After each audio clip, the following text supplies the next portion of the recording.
Bonjour, je m'appelle Fanny Clamagiran, je suis violoniste soliste internationale.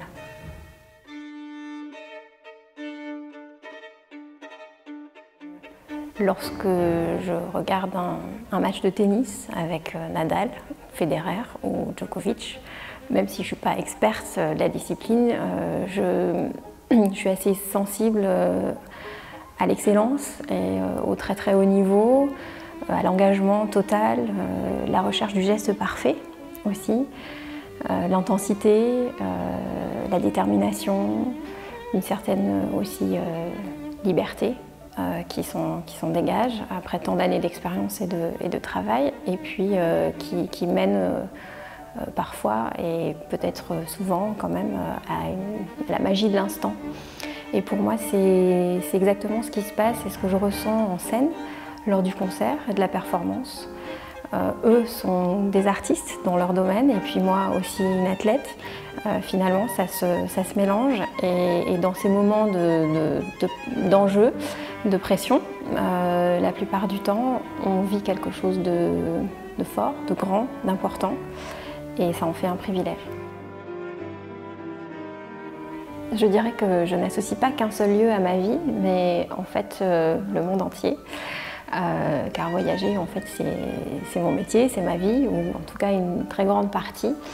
Et tous les voyages sont marquants, très marquants. Chaque rencontre, chaque expérience, chaque découverte, en fait, nourrit la pensée, nourrit la sensibilité et l'imaginaire et devient indissociable de la personnalité, de l'identité personnelle et artistique. En ce qui me concerne, ça me suit partout, ça m'accompagne.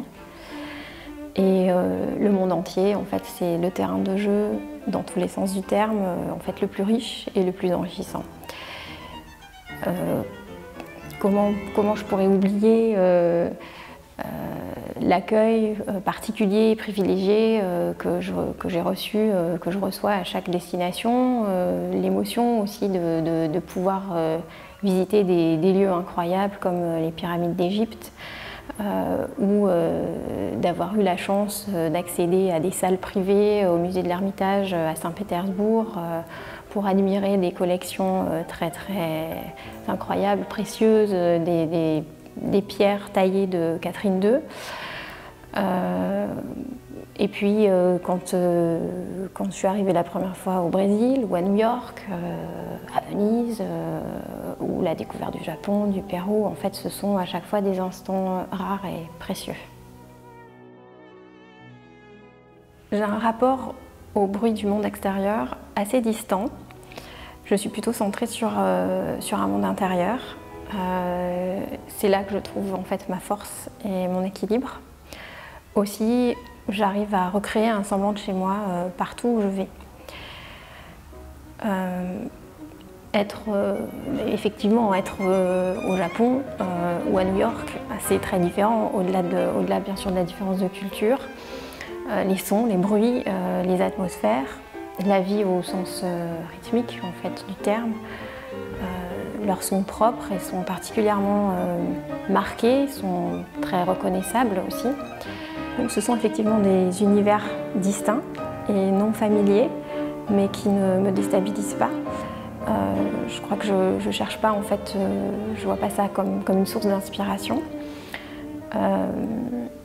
Mais sans doute que le fait d'en être imprégné et d'avoir le sens de l'écoute, une oreille assez exercée, finalement peut-être de façon inconsciente créer ou ajouter une dimension à l'expérience musicale.